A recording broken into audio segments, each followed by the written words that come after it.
माझ्या बाबाने आजच्या दिनी दरबारीत का बोलविल्यास काहीच काय, पण प्रथम त्यांचं दर्शन घ्यावं हेच काय.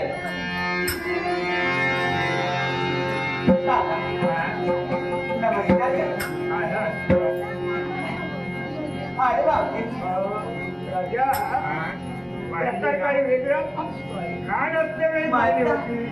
तुम्हाला पाहिलंच नाही. आज शिवगाई म्हणायला कारण तुमची चरण या आमच्या राज्यात लागली. आम्ही पतित पावन झालं म्हणायला आणि म्हणतात काही खोटं नाही. साधू संत येती घरा तुझी दिवाळीच असते.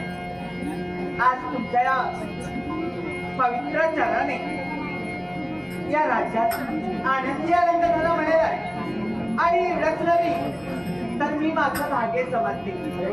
याला कारण काय तर या तुमच्या दोन चरणाची चरणसेवा, या दोन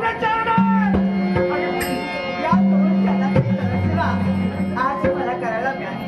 खरंच मी भाग्यवान म्हणायला आणि माझा आनंद गगनात मावेनाचा झाला.